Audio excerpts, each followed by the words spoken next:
The Lunar Guardsman. Written by Krimar. Chapter 11. Avoiding the Consequences. Part 3. Twilight paced in front of Princess Celestia's door. The solar guard standing by the golden double doors did not bother asking her the purpose of her visit. Even if Twilight hadn't been granted free reign to knock on these doors any moment she felt like, all the guards that had taken that post while she was still around knew that sometimes it took her a few minutes to gather up her courage to do so. It wasn't an instance of lack of courage now. It was anxiety. It was stress. She had questions that she wasn't sure she wanted to ask, answers that Twilight feared to get. She also feared she might spill something she should not. The mere thought of Princess Celestia knowing what Twilight meant to keep from her until it was the proper time brought her the shakes. The idea of telling her mentor everything she heard last night was liberating and terrifying at the same time. She knocked on the door, a quick desperate rapping before she had the opportunity to reconsider for the 20th time. The door clinked and opened just a smidge almost instantly. The princess was inside and somehow knew who was outside her door, but couldn't afford the time to come out herself. Twilight was used to this. Celestia often allowed her to make her own way inside. The guards grabbed hold of one of the gold and white doors to open it for her, closing it behind her. As soon as the door was shut, Twilight heard the princess calling for her. "In here, Twilight." Twilight followed the familiar voice to Princess Celestia's personal study. Celestia was sitting in front of a large, simple desk that was so laden with stacks of papers, Twilight was often amazed it didn't break under their weight. Celestia often spent a large part of her day toiling over this very desk. Twilight had yet to see the stacks lessening in volume. "Hello, Twilight. I'm so glad you came to visit." Celestia giggled merrily. "You've been spending so much time with Lunar and Raiden, I was afraid that you forgot about little old me." Twilight smiled. Being in the presence of her teacher already lifted her mood. "I'm sorry, Princess. There's been so much going on that we... Oh, Twilight, there's no need to apologize." Celestia shushed her down, her magic simultaneously pouring a cup of tea for her visitor from the ever-present teapot while setting down a soft magenta-colored pillow for Twilight to sit. "Sweet Fluttershy has told me about the nighttime event you have been organizing for tomorrow evening. A magnificent idea, and one I can hardly wait for. I've missed Raiden's stories." "Thank you, Princess. We are trying our best," Twilight answered simply. Celestia's smile brightened. "Now, where have I heard this line before? I must thank you, Twilight. Your presence and that of your friends has really made a difference on how Raiden has been acting lately. It's in the way he moves and talks. I believe he hasn't gotten in anything worse than an argument this past week. I feel like we are getting his older, softer self back. Well, not really that soft, but you understand me. If that wasn't enough, your selfless efforts to help Luna... Twilight, there are no words to describe how happy that makes me." Twilight's hoof scrawled to the floor. "It's the least we could do, Princess. They both saved Pinkie Pie, and we couldn't just leave without offering our help." "That is admirable, but it's not what I was talking about. I meant your efforts to make my sister more approachable. She never had friends, you know? At least not any that I knew about apart from myself." Celestia explained wistfully. "Well, she has Raiden now." The smile returned to Celestia's lips. Yes, she does. It may have brought so much trouble and hurt some ponies, but if I may be utterly selfish, I am joyous to see Luna has someone she can rely on, especially if it's Raiden when she needs protection." Celestia's eyes were filled with elation. "And now my favorite student and her capable friends on here to see my two greatest friends, slowly but assuredly, switch their stance already. I have such great hopes for the future." Celestia shook her head. "But you didn't come here to hear me sing you praises, Twilight. Is there something I could do for you?" Twilight saw the sense in what Raiden had claimed. Even if she hadn't been resolute in keeping Raiden's deed hidden from Princess Celestia until the proper time, Twilight would really have to harshly push herself to utter the words that would shatter this honest, brilliant smile. Twilight nodded towards the Alicorn's workload. I don't think I should be wasting your time. You have so much to do." "Nonsense," Celestia said gleefully and pushed the paper she was reading away from her. "Anything to get a break from this." Twilight giggled. She put her hoof over a stack of paper that had been yellowed out by time. "I don't know, Princess. Maybe you should keep working. Some of these seem to be on your tray for too long. Cecilia gasped theatrically, bringing her hoof to her chest in a mocking shock. Twilight, you wound me! I'll have you know I am very diligent in keeping up with paperwork. Why, there have been a couple of times in my centuries-old reign where I have finished half of it in the time to still be relevant. The teacher and student let their laughter join together, relaxing them from their respective tensions. After they calmed down, Celestia continued in a more sober tone. No, this little paper tower isn't part of today's work. Just some old reports I'm looking into. Oh? Twilight had always been interested in the prince's side projects. They always tend to be something very interesting. May I ask what these are about, Princess? Guard reports. Her words made Twilight freeze, though luckily Celestia wasn't looking at her to notice. What Luna said the other day, it made me wonder. There are certain inconsistencies. What's strange is that it seems to go way back, maybe 2 centuries or more. What kind of inconsistencies? Twilight couldn't help herself but to ask. Numbers. Celestia turned her attention to the stack in question, her hoof scratching her chin in thought. They don't match.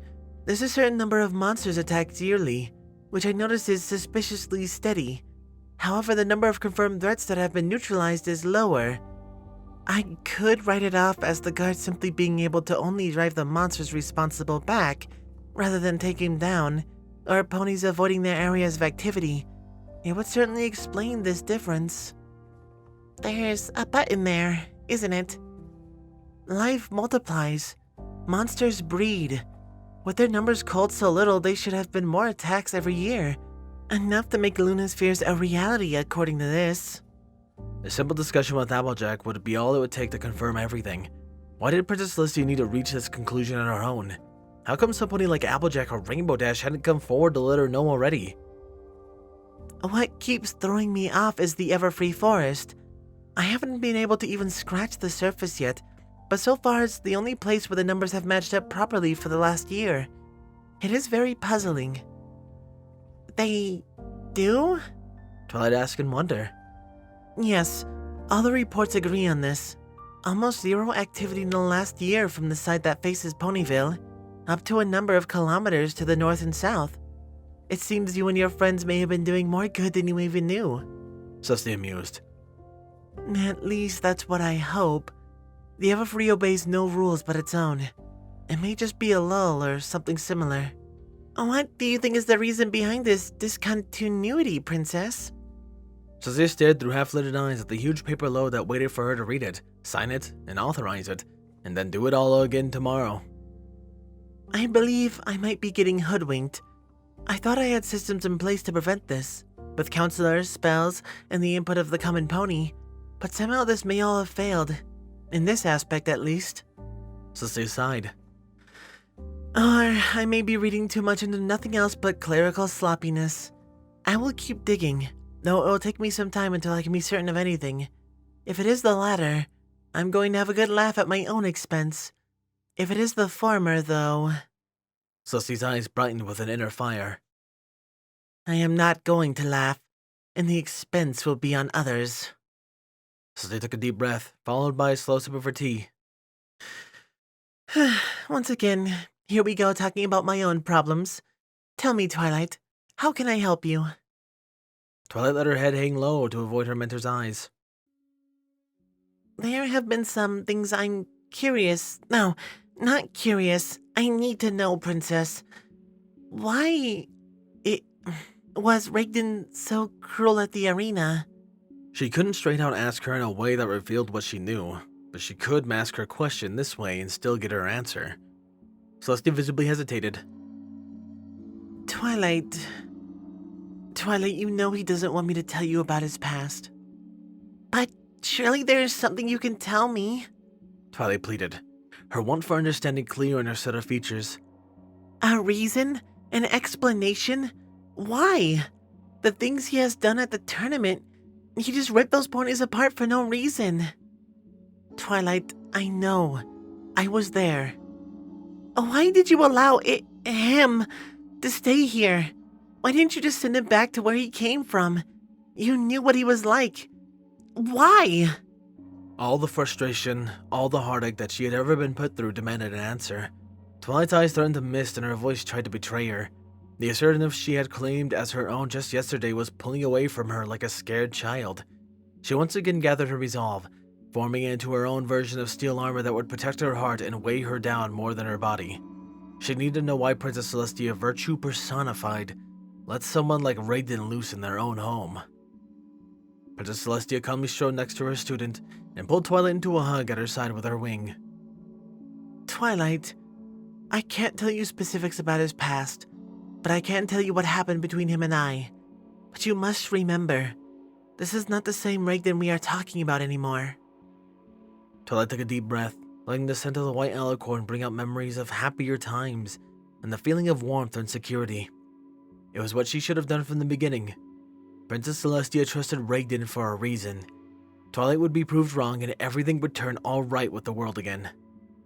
Princess Celestia drank deep of her cup, checking the dregs she had left at the bottom with a longing for something more substantial. Let's see. At first, we thought he was nothing more than a monster that made its way out of somewhere. Maybe the Everfree or another similar location. The Solar Guard and I were going to take him down. You mean kill him? Celestia sighed. Yes, that is what I mean. Forgive me, Twilight. Sometimes I still think of you as the little filly that should be protected. It's hard to let this feeling go in its entirety. It's okay, Princess. What happened then? I had reached the location where he had made his camp along with 4 of my Solar Guards. I believed them to be enough, but you know how surprising Raiden can be. He overtook them easily enough. They were not prepared to face such a savage yet intelligent opponent. In the end, I managed to corner him myself, and it was all going to end right there, but it was then that he spoke. I didn't understand him, but it became obvious he was something more than a simple beast. We brought him back to Canterlot to keep him alive and interrogate him. Celestia tightened her hold on Twilight.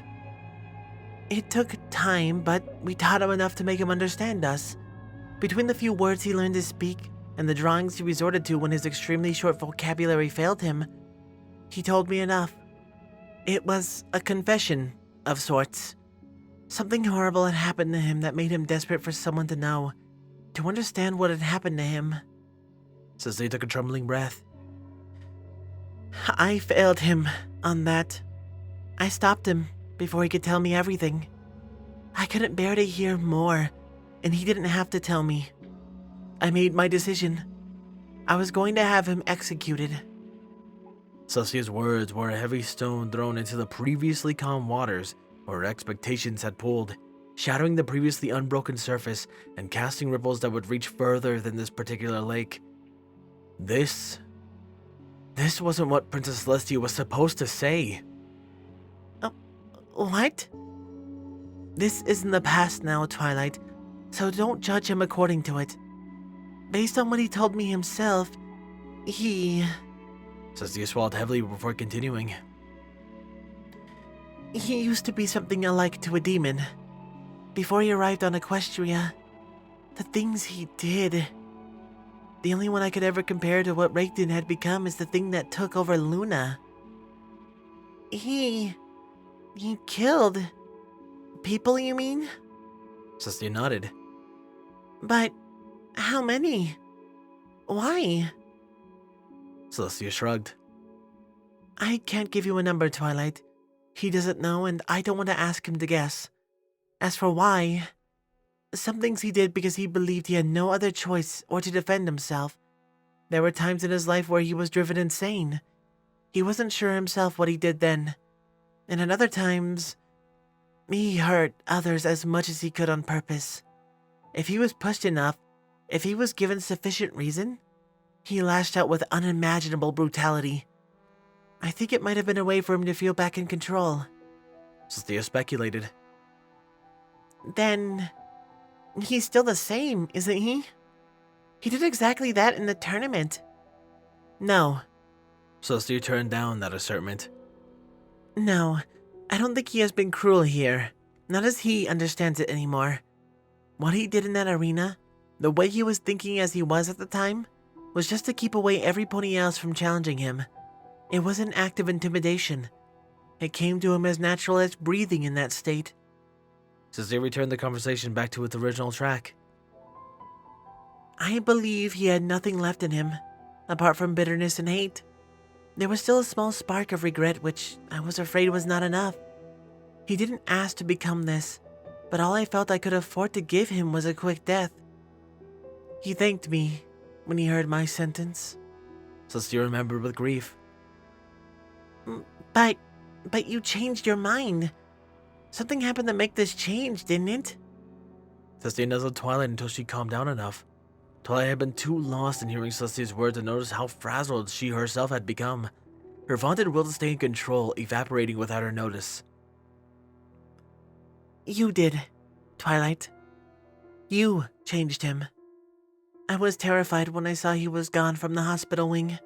I thought he changed his mind and escaped to hurt my ponies, to be cruel and vengeful.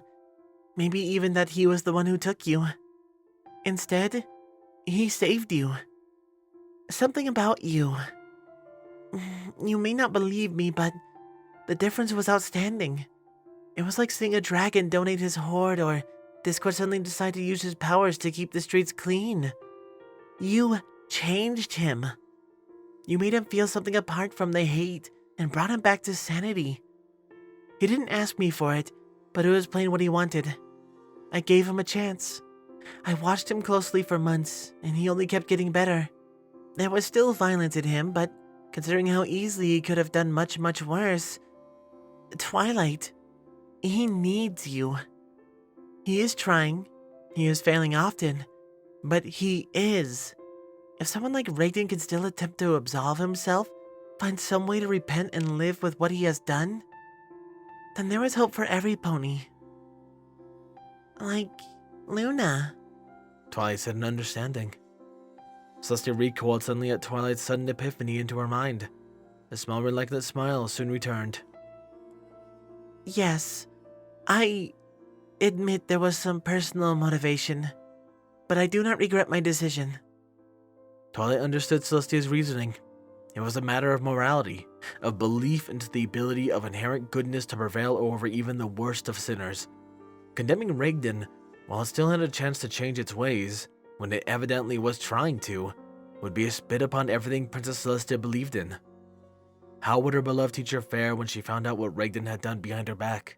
Especially if its motivation for performing torture on them was not just to pull the truth out of them, but if it was its desire for cruelty against what it believed to be a deserving target.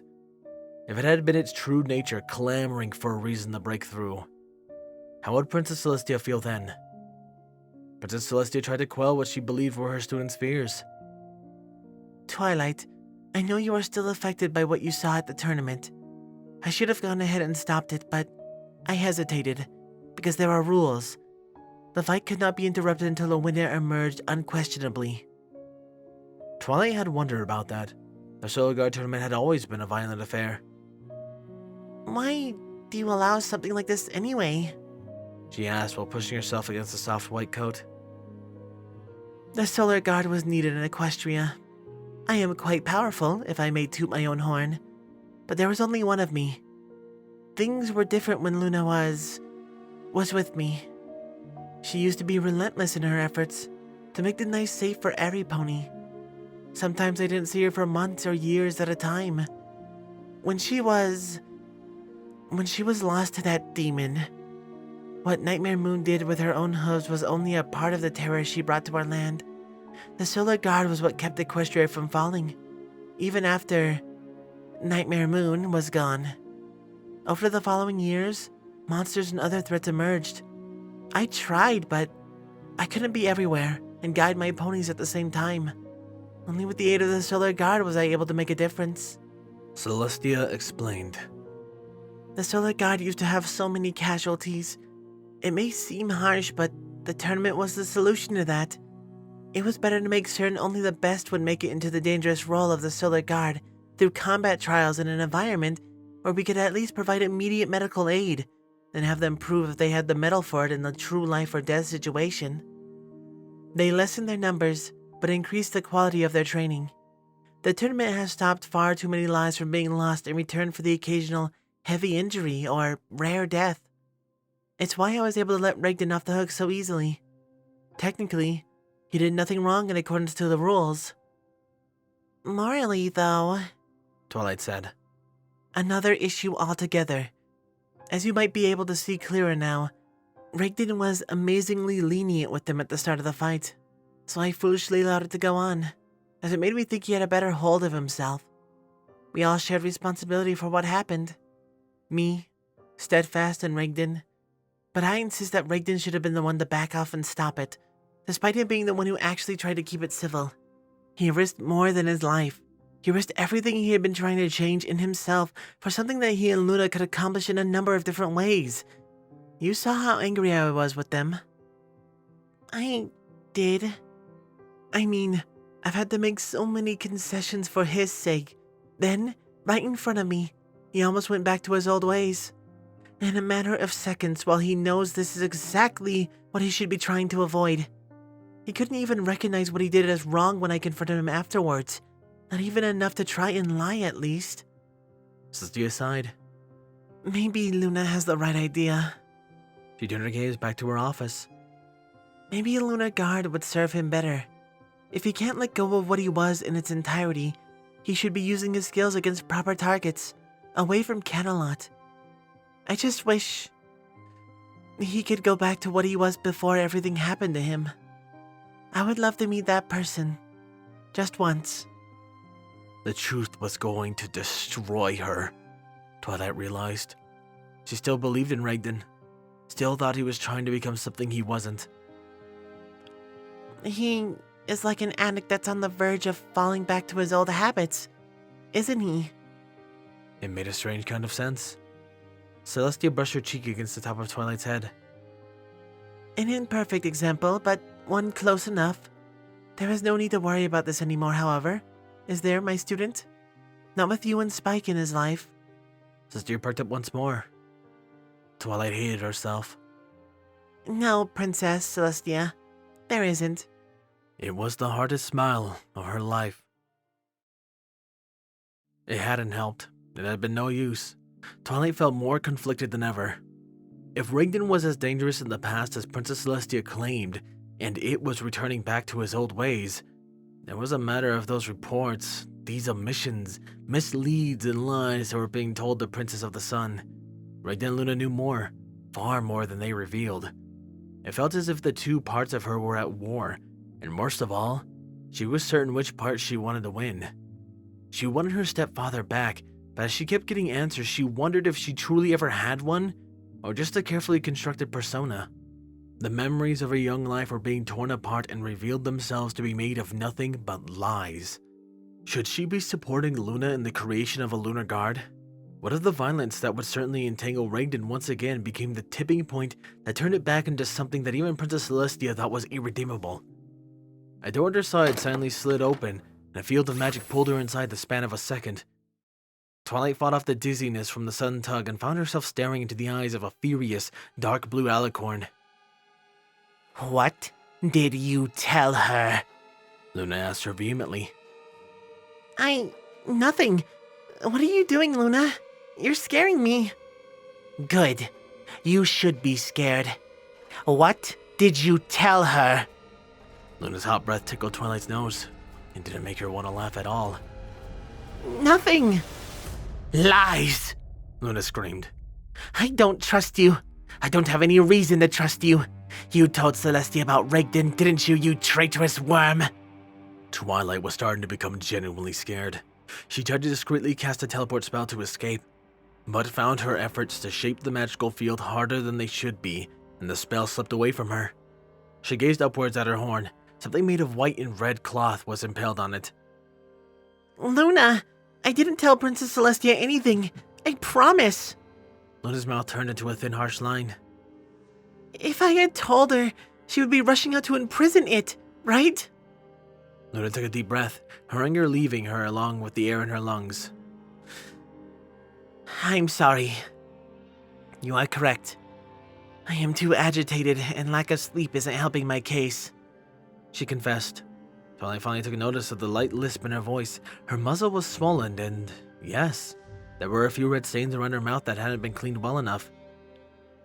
If my sister knew, she would not waste time in making sure her subjects are safe, and would... The words halted in its tracks. Luna's lips mouthed a string of words. She was looking stunned. It? Luna asked disbelievingly. It?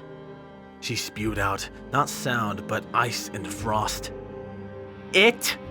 Her roar was fire. It was pure rage and magma. It was light and darkness.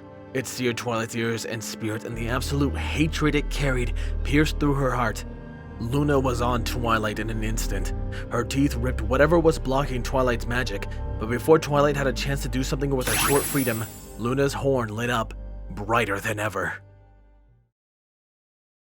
So, what happened then? Applejack asked, a tipsy Rainbow Dash. She had to steady her and straighten her back on course as they walked back to their rooms so that Rainbow Dash could sleep off her spying expenditures. Well... Rainbow Dash slurred proudly. After I showed them guys a thing or two about how Pegasus really fights, they took me out for drinks. Yeah, don't say. Well, I never would have imagined. And then what? Rainbow puffed her chest and tried to fly upside down into a wall before Applejack pulled her back down. I drank them all under the table. That is very impressive, Dash. Applejack said the Rainbow's offbeat nods. Considering it's barely afternoon, and I think you might as well be on your way to alcoholism. Good job. Hey, you're just jealous, aren't you? Rainbow Dash accused her lifelong friend while poking at a door at chest height. Over here, Dash. I didn't know making a spectacle out of yourself was something to be jealous of. How'd you even get back to the castle? I flew. Maybe. I don't actually know. He looked around. How did I get back?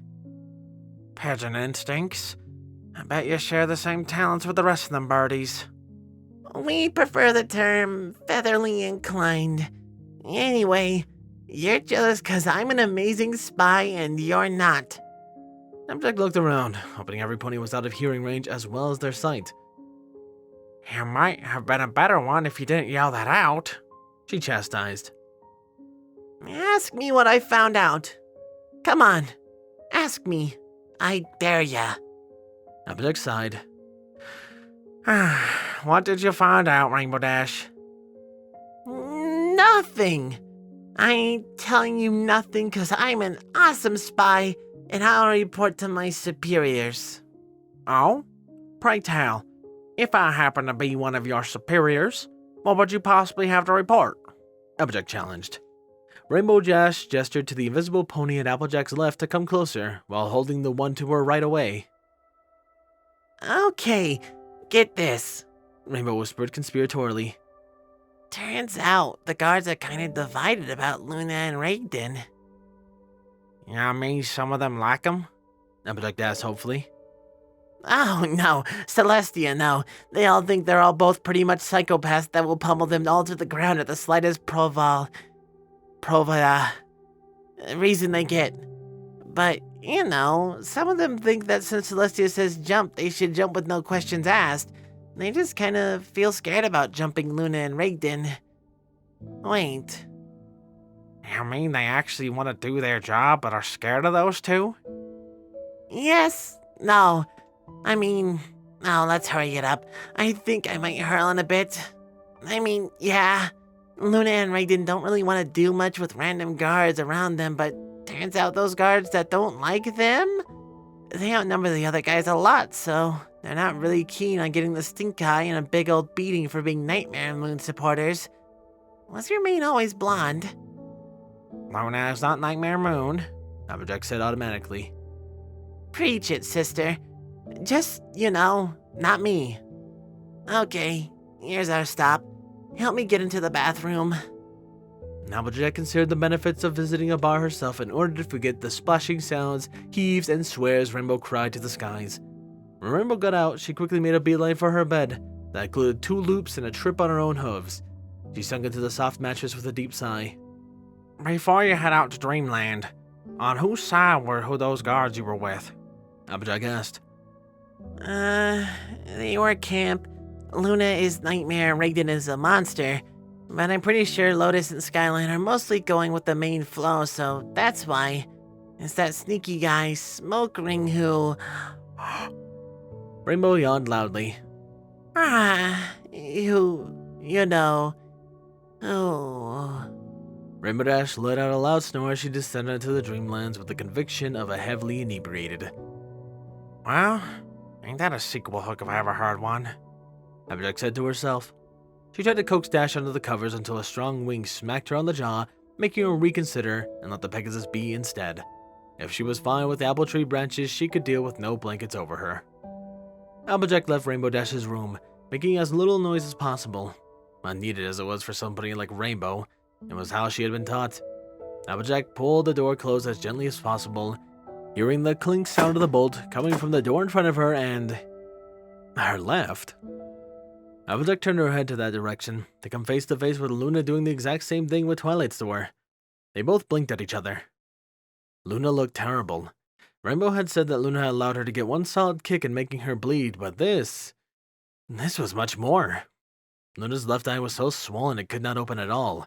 Her mouth was bruised too and covered in dried blood. White cloth that had turned pink was tied around her torso and one of her legs.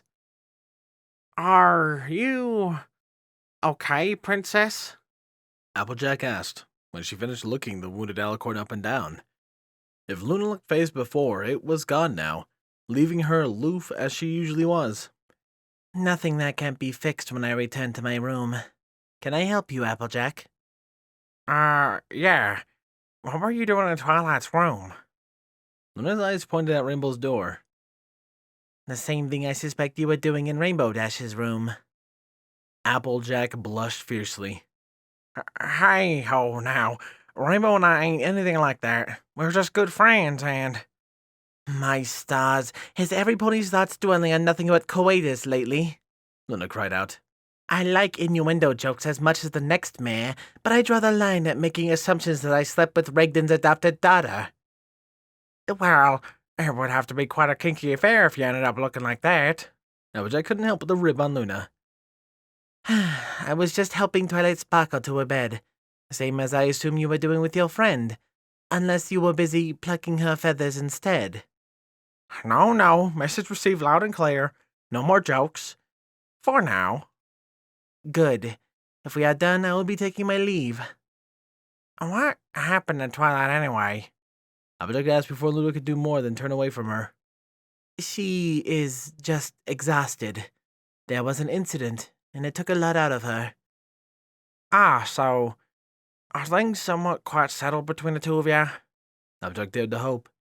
Luna walked in front of Applejack and shrugged. I guess we will know how successful I was when she wakes up. Luna opened her eyes and was looking at something on Applejack's head. Was Rainbow Dash drinking? She asked. Yeah. How'd you know? Luna's hoof pointed behind Applejack's left ear. You seem to have some proof of that there. Horse apples. How did she even manage that? Applejack said in disgust. Her hoof moved to swipe at the offending spot, but she stopped herself before she could spread the mess. Allow me, Luna said. Her magic gripped a small scrap of the cloth she had tied to her leg and wiped away the unseen mark of the drunk. Applejack scratched her mane. I feel so itchy. It's almost like it's still there. I promise you, there is nothing there. Say, Luna, what happened there anyway? You and Twilight didn't get into a fight, did you? Not to worry, Applejack. I promise you. My wounds are nothing but the product of my own stupidity. I need to return to my tower. I will see you tomorrow. Yeah, see you tomorrow, Luna. Applejack waved her off. Something stunk here. She wished she knew just what exactly. Apart from Rainbow's projectile, that is.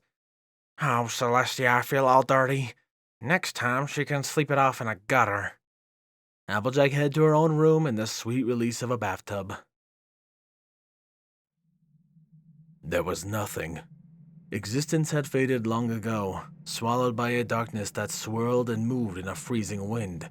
Bright lights had briefly twinkled in the void, only to be savagely smothered by a raging presence that devoured any sense of warmth in this desperate gloom. You wanted to know, didn't you? You wanted to know how a monster is made? Fine. Have a taste of the kind of life that you are so quick to dismiss. Lunar's voice echoed in Twilight's head mockingly. There was a light in the world again, revealing a scene where everything was frozen in time. A strange lamp was hanging from the ceilings of an empty room. A thick wooden table was in front of her. Everything seemed so tall and short at the same time. She felt like a giant. Twilight's mind filled with senses not her own. She could smell the room and the acrid smell of smoke premeditating it. The light was weak, but still hurt her eyes, as if she had spent hours in the dark. She could feel the limbs of her body, and it came with the realization that it was not her own. Her back legs were straight below her torso, while her front ones hung from the side. Her ribs burned like fire, and her back felt as if shards of glass had impaled her, and her limbs were made of lead, exhausted beyond anything she had ever felt or even imagined. She had no control over this body. She was a prisoner behind a pair of unblinking eyes. Her head, or the head of the puppet she was now placed into, was killing her, throbbing with a pain that was red and angry. Her tongue could taste the blood that had pooled in her mouth. Luna's voice filled her being again. He told me this while he was drunk. He thought this pun was funny. He doesn't even think of it as a noteworthy bad experience anymore, just something that simply happened. Her voice snarled with hatred. Let's see if you will think the same as it did after you go through this. Time continued and sound returned. Dust was floating in a whirling pattern in front of her, and the light bulb was swinging on a thin white cord. She could hear the wind howling outside, and a strange mechanical sound came from a pale yellow rectangle at the top of one of the walls near the ceiling. The agony in her borrowed body intensified. She tried to move, but it was useless. She was still just a watcher. No, not just a watcher. Whatever was going to happen, she was going to feel it. The drowning sense of fear she was wallowing in was all hers. The body she occupied felt anger, defiance, and a strange acceptance, but little fear.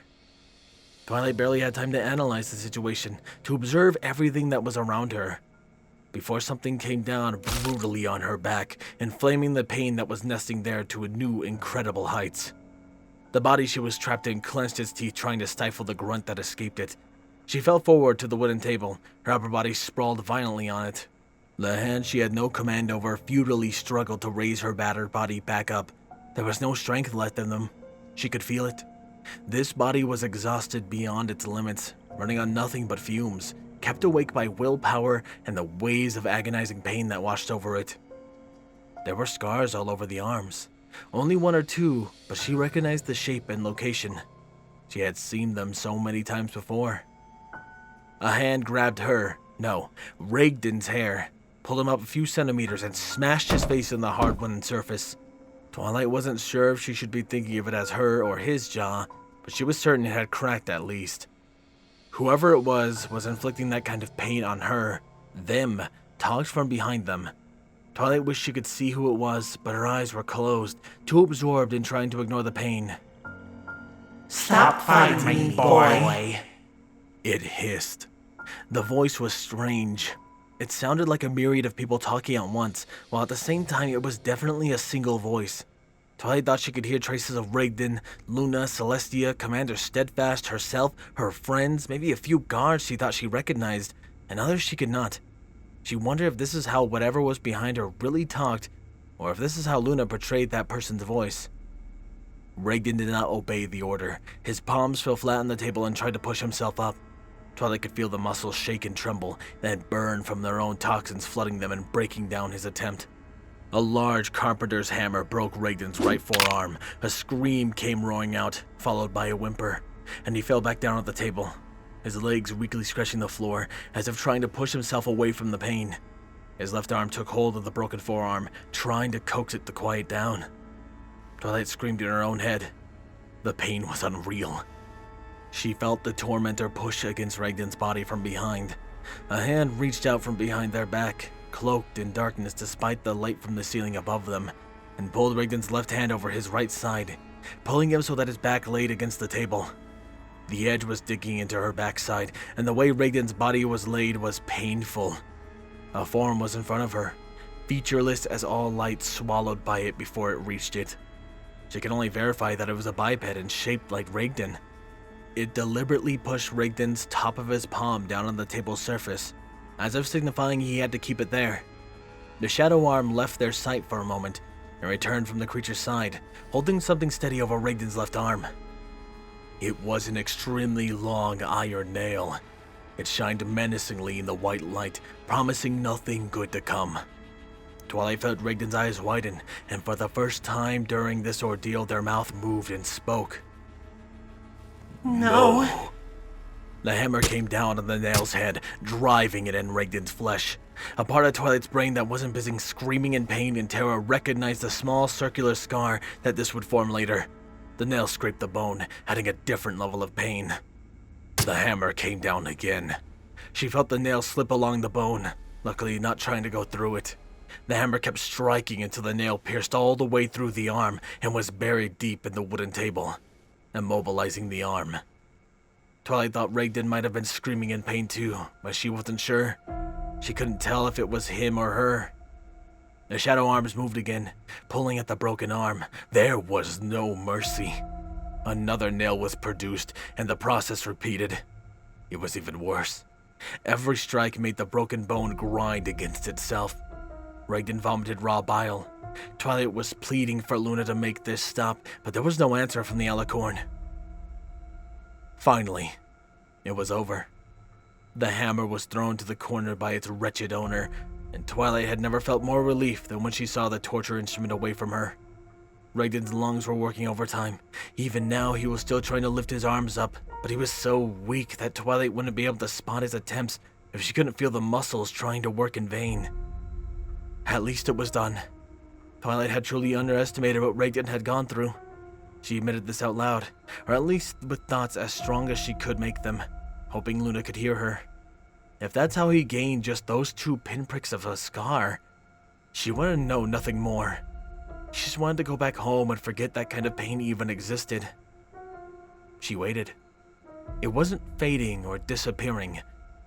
Whatever this was, it wasn't done, was it? What could follow?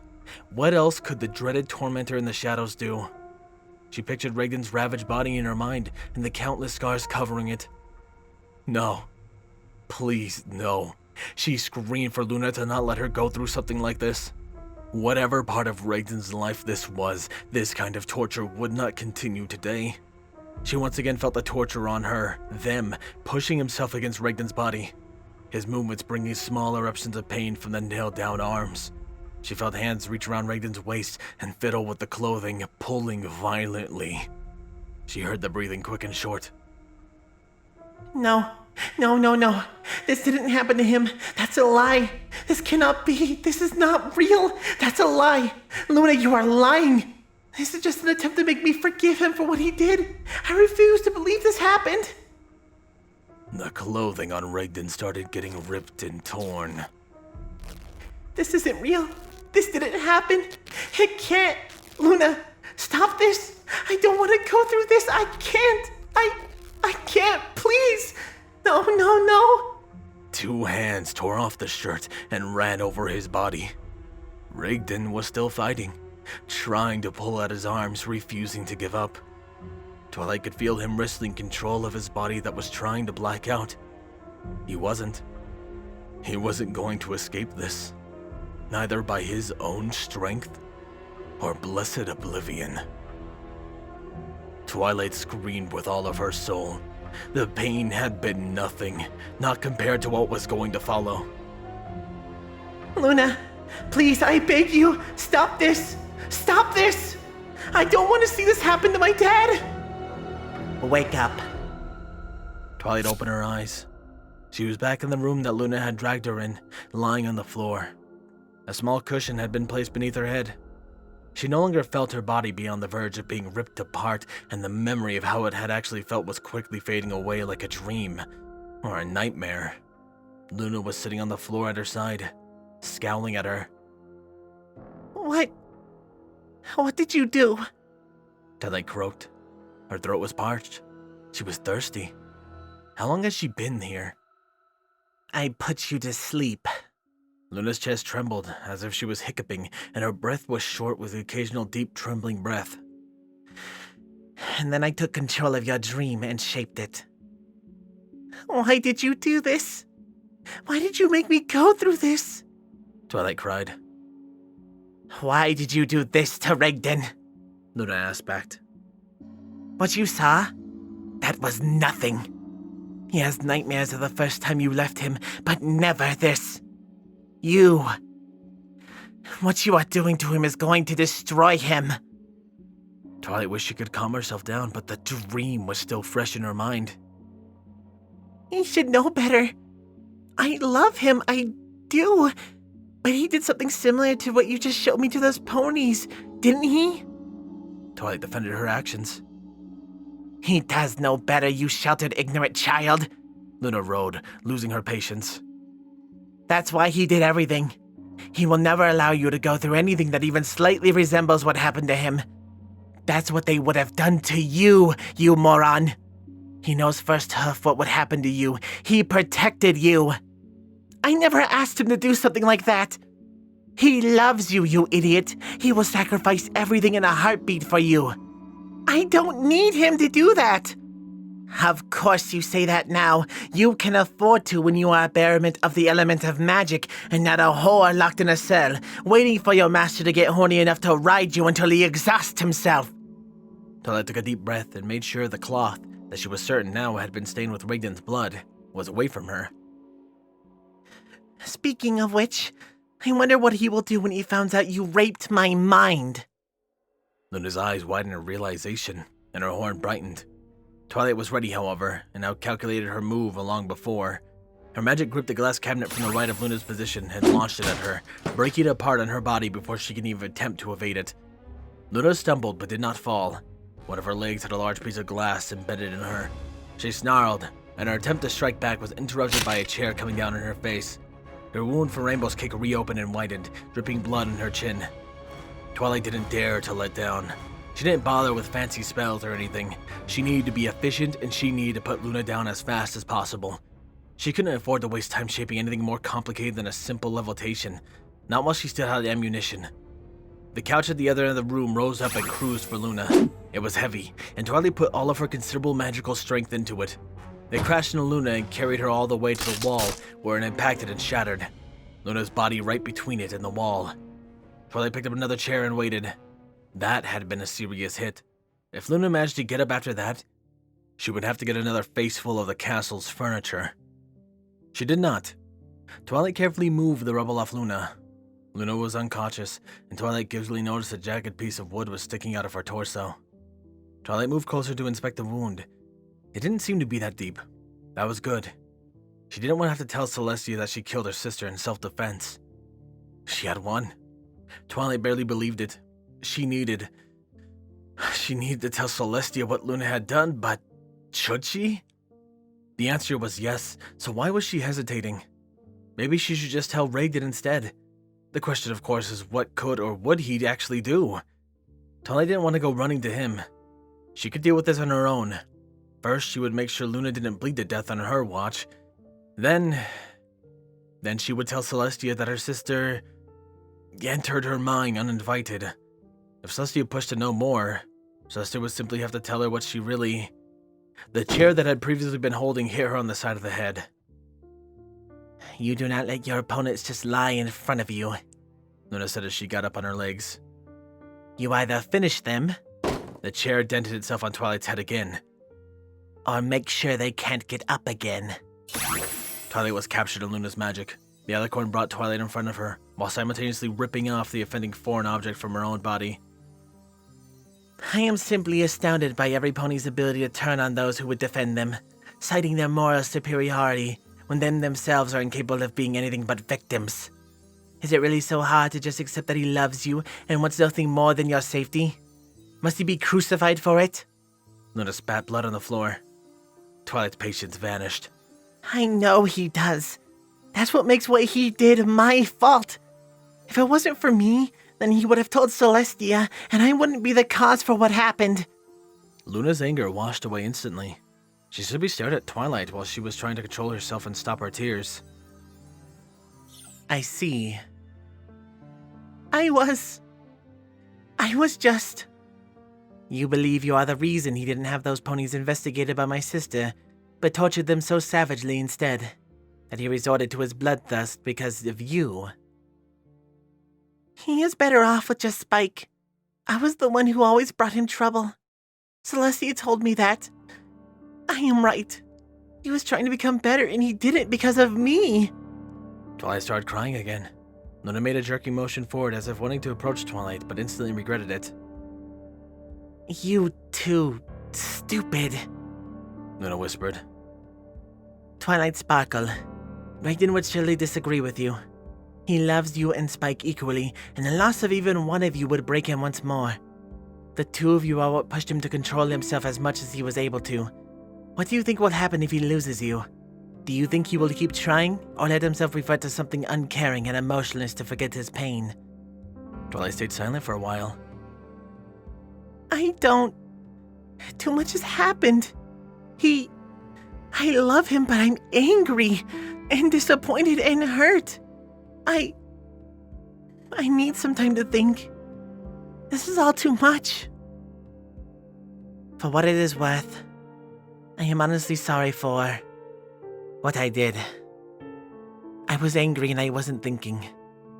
But I assure you, everything will be alright now. The bright light that emanated from Luna's horn washed over Twilight's mind. I'm sorry for interrupting you, Luna. I should have not. It is fine, Twilight. Next time you hear sounds of violence, don't just rush into it. Scout ahead if possible, and the shield is always a good idea as long as you don't rely entirely on it. Are you feeling okay? My spell did not harm you when it flailed out of my control, did it? Luna asked, concerned. I'm okay. Just a couple of bruises and a major headache. Twilight said, rubbing her head with her left hoof. But you are bleeding. We need to get you to the hospital wing. Luna hesitated. I am going to be fine, Twilight. I worry more about you. Allow me to escort you back into your room. The half-shaped fields are probably to blame for your pain. Some rest will do you good. Thank you. Some sleep sounds really nice right now. I'm sorry for barging in on you like that. Twilight looked guiltily at destroyed furniture. I should have realized you were having a moment. Furniture is easier to replace than the damage I do to my reputation. I've learned my lesson thanks to you. Luna stepped to Twilight's side and started walking while bridling her wound on the go. Some ponies that they ran into stared with their mouths open at the bloody princess, while Twilight smiled apologetically at them. Twilight, Luna said when they were next alone again. I promise you I will fix this. I'm not letting my friend get hurt again. Thank you, Luna, but really, it's my fault. I just need to learn to knock. Luna hummed and nodded. She didn't talk again and seemed lost in thought until Twilight went inside her room. The pair of eyes that followed her ever since she pulled Twilight Sparkle into that room had fled. Their owner didn't want to push their luck too much. Pinkie Pie hopped outside to greet Luna. Hello, Luna. Me and Dad had a wonderful time, though he won't know it until he wakes. Oh my gosh, are you okay? No. I believe I have just discovered that I am an idiot. Huh? Don't be silly. You are brilliant. You are a princess. Is Raiden awake yet? Papa is still on a nappa, Pinkie Pie said. I need to wake him up. Luna said while heading for her bedroom. He has work to do. Could you find your own way out, please? Sure. See you tomorrow, Princess. Pinkie Pie waved at Luna. Goodbye. Luna answered simply and closed the door. Today had not been a good day, all in all. She achieved what she set out to do.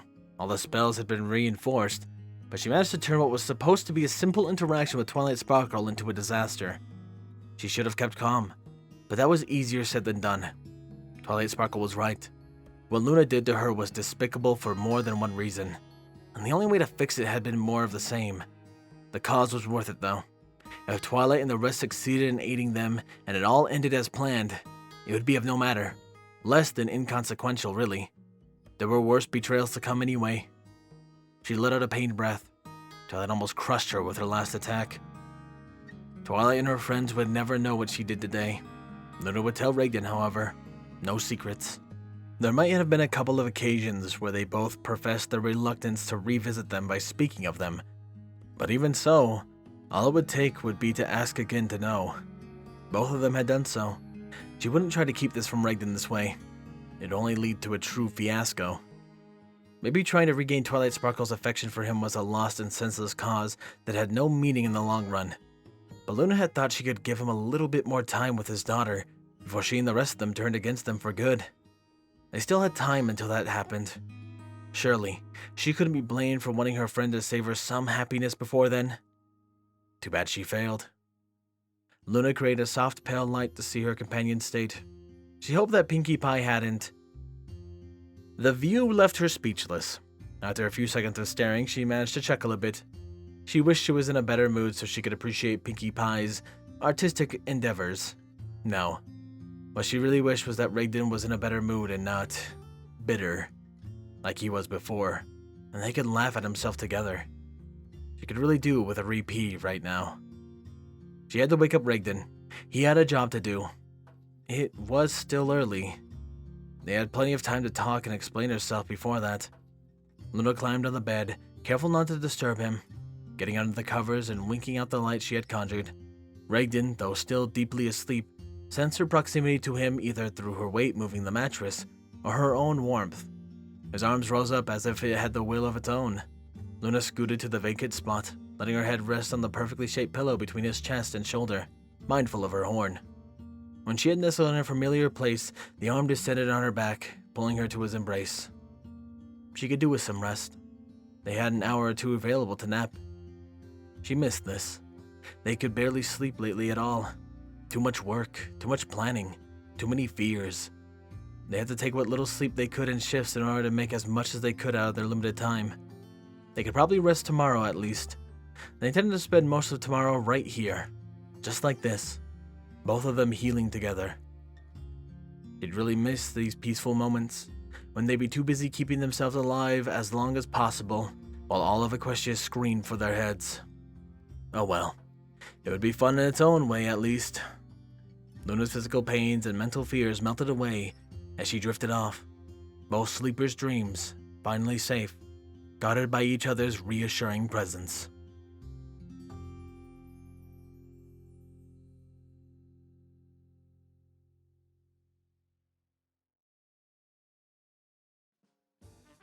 Damn, almost an hour, and whoo! Oh, what a chapter. What a freaking chapter. I don't even know what to say. That was, well, first of all, doing female voices for almost an hour is extremely difficult. I have come to that realization. It's a lot to do with the upper throat whenever you do a female voice, and man, it is not meant for extended periods of time. But I hope you guys have enjoyed this. I would like to thank, however, all my wonderful Patreons. Thank you, Squall, Windfeather, Rainflicker, Starlight Blaze, Dreamless Portal, and Redeemer of Dark, Chase Lemaster, Swordbrother Mordred, Danish Dash, Night and Game, DJMax 2000, Endless, Solus, RD Bryant, Captain Blueshadow, Nocturne, HKH4, aka Texture, The Animated Ghost, and Canned Panzer. And of course a large thank you to my Titan tiers, Dark Guardian, Maverick, and Silent Titan. I appreciate your guys' support so much and it means a ton to me. That aside, however, this has been Firehearth. Have a wonderful day.